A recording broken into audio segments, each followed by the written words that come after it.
কিছু কিছু বাচ্চা আছে না যে যেটা পায় সেটাই মুখে দেয়। আসলে 2 বছরের নিচে যদি বাচ্চারা এই ধরনের আচরণ করে তাহলে সেটা নিয়ে এত বেশি টেনশনের কিছু কারণ নেই, একটু খেয়াল রাখলেই হয় যে আসলে বাচ্চারা ওই ধরনের জিনিস যেন আসলে হাতের কাছে না পায়। কিন্তু যদি 2 বছরের উপরের বাচ্চারা এটা রেগুলারলি করে থাকে তখন আমরা এটাকে আসলে পিকা ডিসঅর্ডার বলে থাকি। এই পিকা ডিসঅর্ডার আসলে কিছু কিছু বাচ্চাদের ক্ষেত্রে হয়ে থাকে, যেটা আসলে নিউরোলজিক্যাল ডিসঅর্ডার যারা আছে, এরকম অটিজম বৈশিষ্ট্য সম্পন্ন শিশু, ইন্টেলেকচুয়াল ডেভেলপমেন্ট যাদের কম হয়, বা মেন্টাল কিছু সমস্যা হয় যেরকম সিজোফ্রেনিয়া রোগী, পুষ্টি, এই ধরনের নানা কারণে আসলে পিকা ডিসঅর্ডারটা হতে পারে। এই সকল বাচ্চারা দেখা যায় যেগুলো আসলে খাদ্যদ্রব্য না সেগুলো মুখে দেয়, যেরকম হচ্ছে দেয়ালের পলেস্তারা, চক, বালি, কাগজ, যেগুলো আসলে একেবারে মুখে দেওয়ার কথা না সেগুলি তারা হচ্ছে মুখে দিতে থাকে।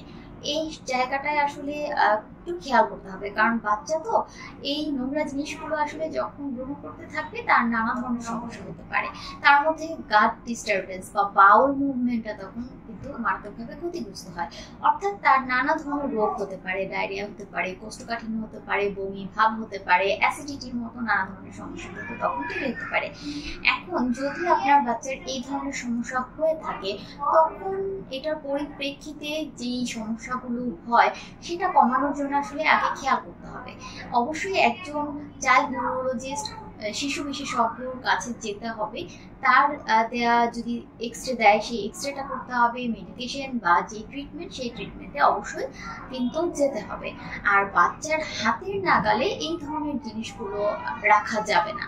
এখন সে যেহেতু রুমে থাকছে বা বাসায় থাকছে, কোনোভাবেই তো এটা সম্ভব না তার কাছ থেকে পুরো সবকিছু সরিয়ে রাখা।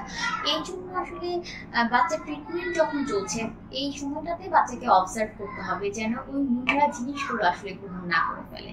একজন বাচ্চা যদি সুষম খাবার ডেইলি সে গ্রহণ করে থাকেও, তারপরে যদি তার এই পিকা ডিসঅর্ডারটা থাকে তখন কিন্তু সে অসুখে পড়ে যাবে বারবার, কারণ নোংরা জিনিস তার পেটে চলে যাচ্ছে, মুখে চলে যাচ্ছে, সে কিন্তু তখন বারবার অসুস্থ হতে থাকবে।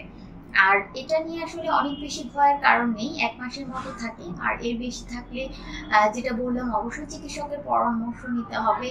যে ট্রিটমেন্ট উনি দিবেন সেই ট্রিটমেন্টটা অবশ্যই মেনে চলতে হবে, কারণ আসলে অল্প জিনিস থেকেই যেন অনেক বড় না হয়ে যায়, এর আগেই আমরা যেন পদক্ষেপগুলো নিতে পারি, সেটাই আসলে আমাদের কাম্য।